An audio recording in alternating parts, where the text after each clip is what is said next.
Assalamualaikum students, I hope you all are fine.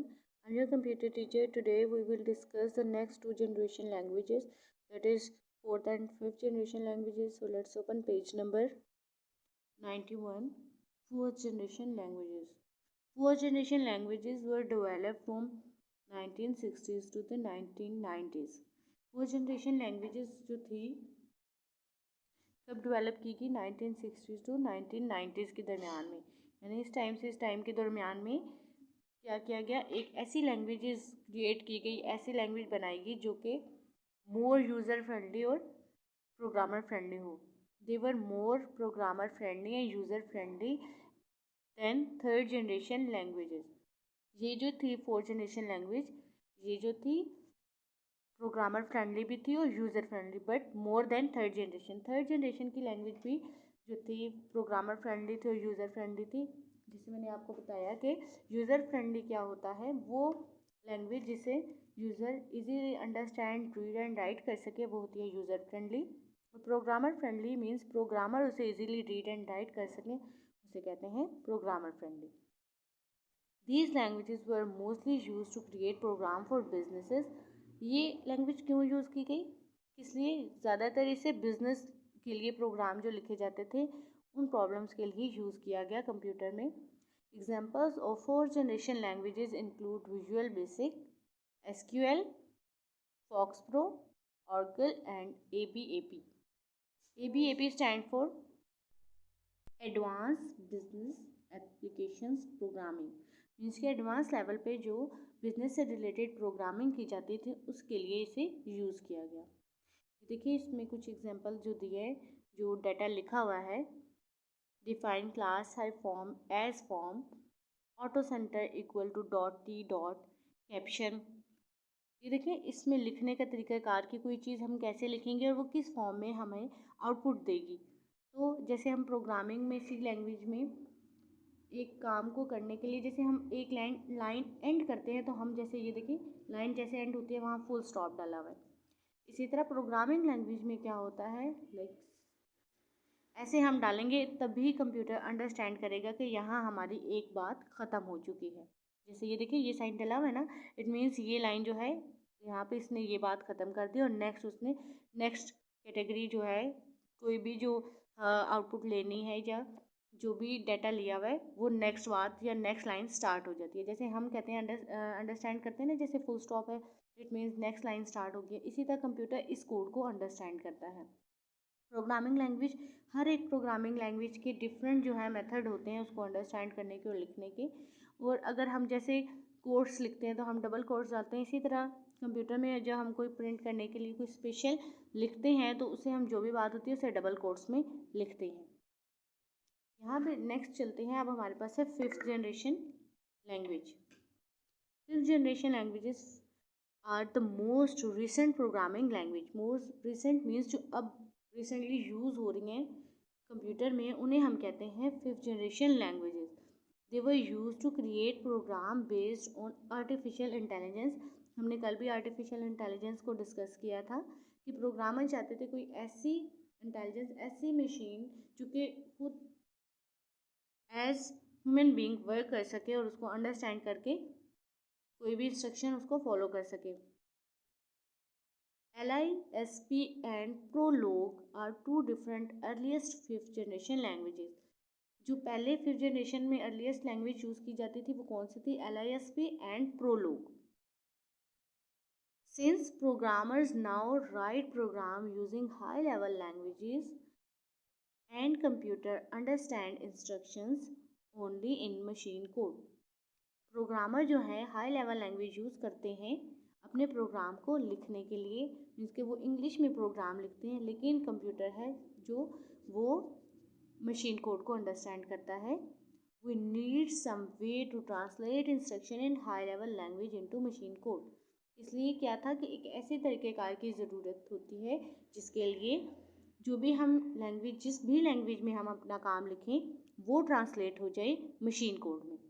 This is just like you would need a translator if you were speaking to an alien from outer space.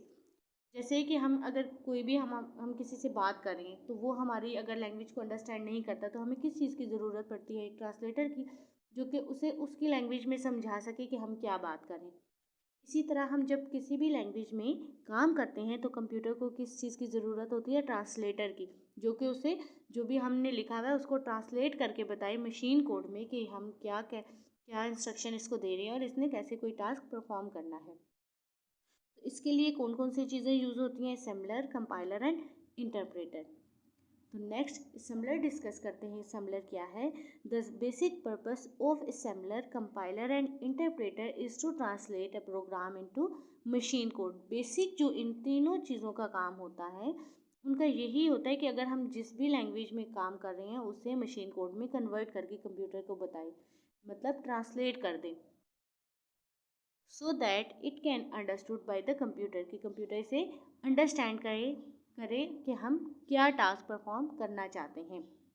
अब इसकी definition है, an assembler is a program which is use to convert commands written in assembly language into machine code.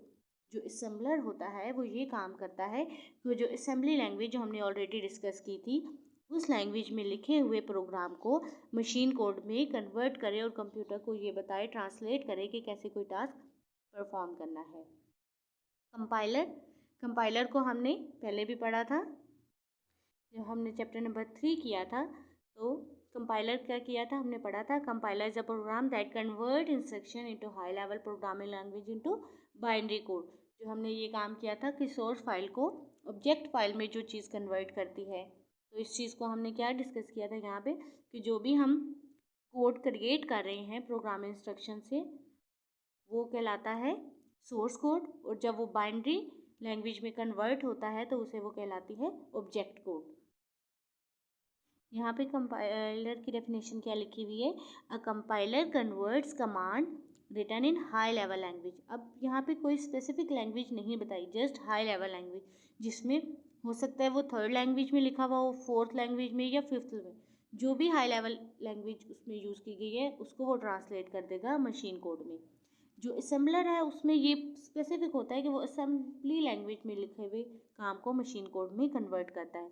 लेकिन compiler जो होता है, high level language में 3 categories थी, third, fourth and fifth generation, जिसमें Fortran, COBOL, FoxPro, Oracle, ABAP, यानी किसी भी विजुअल बेसिक किसी भी लैंग्वेज में अगर काम है तो उसको वो किसमें कन्वर्ट कर देगा, मशीन कोड में।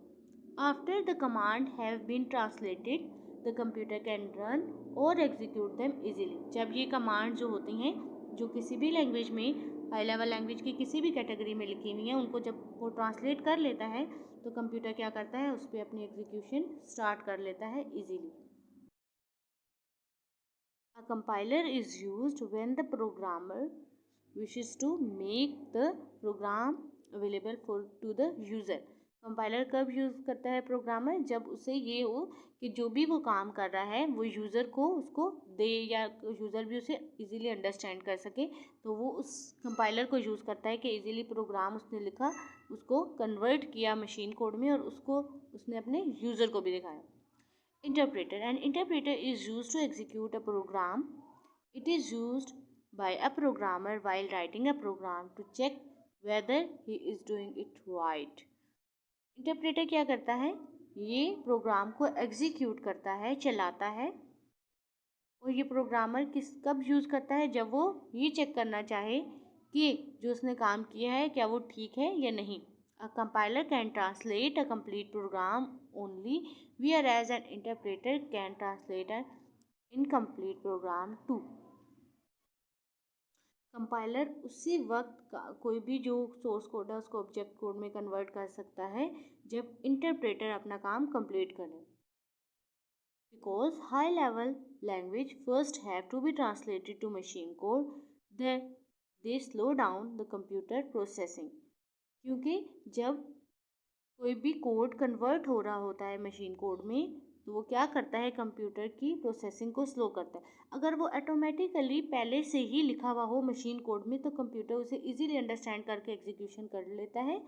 लेकिन अगर वो किसी और लैंग्वेज में लिखा हुआ है, किसी भी, वो third, fourth and fifth generation में से किसी भी लैंग्वेज में लिखा हुआ है, तो पहले वो कन्वर्ट होगा देन कंप्यूटर उसको अंडरस्टैंड करके वर्किंग परफॉर्म करेगा, तो इसलिए ये प्रोसेस क्या होता है, स्लो डाउन हो जाता है। आज नोटबुक पे आप 4th generation language, 5th generation language, assembler definition, compiler की डेफिनेशन और इंटरप्रेटर की डेफिनेशन जो है अपनी नोटबुक पे लिखेंगे और इसको याद करेंगे। आई होप कि आपको कंपाइलर, असेंबलर और इंटरप्रेटर का वर्किंग सिस्टम समझ आ गया है।